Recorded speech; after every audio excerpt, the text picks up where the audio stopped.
श्वेता जी, नवरात्रे चल रहे हैं, सबको नवरात्रों की हार्दिक शुभकामनाएं। माता रानी की तस्वीर लगा करके सब परिवार के लोग, मित्र लोग एक पंडाल में, एक गार्डन में उत्सव मनाते हैं। उसको डांडिया का नाम दिया गया है। और ये डांडिया अब तो लगभग पूरे देश में बनने लग गया है। पहले तो कुछ स्टेटों में बनता था, लेकिन अब तो पूरे देश में बनने लग गया है। और ये अच्छी बात भी है। सब लोग माता रानी को मतलब उनके आगे डांस करके उनको रिझाते हैं, अपनी अपनी प्रार्थनाएं करते हैं। लेकिन आजकल उसमें क्या है, थोड़ा सा रूप चेंज हो गया है। आजकल फिल्मी गाने चलने लगे हैं, उन पे थोड़ा प्रतिबंध होना चाहिए कि ये धार्मिक उत्सव रहे तो ज्यादा अच्छा है। लेकिन ये उसमें हिंदू आएगा, मुसलमान आएगा, क्रिश्चियन नहीं आएगा, या वो आएगा, ये आएगा, इस तरह की बातें नहीं होनी चाहिए। ऐसी बातें करने से क्या, फिर देश का माहौल खराब होगा। हालांकि 90% आते वही लोग हैं जिनको हम, अगर मैंने बनाया है तो हम ही इन्वाइट करेंगे।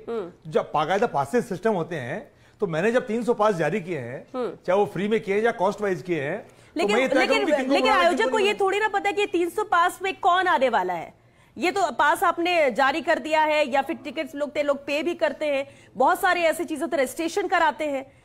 श्वेता जी, आयोजक की जिम्मेदारी है और कानून व्यवस्था की जिम्मेदारी है, कानून की जिम्मेदारी है कि कहीं भी आज कोई भी किसी भी धर्म का कोई प्रोग्राम हो रहा है, वहां कोई बहन बेटी को छेड़ रहा है, कोई गलत वीडियो बना रहा है, नया तरीका लाया जा रहा है, ये गलत है। आप ये मानते हैं कि ये गलत है? बिल्कुल ये गलत है, ऐसा नहीं होना चाहिए। देश में मैं कह रहा हूं पहले ही बहुत नफरत घुल चुकी है। इस देश में पहले बहुत नफरत घुल चुकी है। कल ये बीएचपी वाले, बजरंग दल वाले ये कहेंगे कि मेरी बस के बगल में कौन सीट पे आके बैठ गया। अरे मेरे भाई, ऐसा नहीं होना चाहिए। आपकी सरकार में मधुसूदन मोदी को मारा गया था। मोहब्बत की दुकान खोलिए, नफरत फैला रहा है उसको पकड़िए, चाहे किसी धर्म का व्यक्ति हो। जिनको शक्ति से लड़ना होता है ना, वो कार्रवाई करे, किसी धर्म का व्यक्ति हो। लेकिन राजकुमार जी, आप ये बात मानेंगे, सख्ती भी होती है, पुलिस की मौजूदगी भी होती है, इसके बावजूद भी बहुत सी ऐसी घटनाएं होती है जो नहीं होना चाहिए, और शायद कुछ लोगों के लिए तो जिंदगी भर का श्राप भी बन जाते। कई ऐसी घटनाएं होती है सामने आते हैं।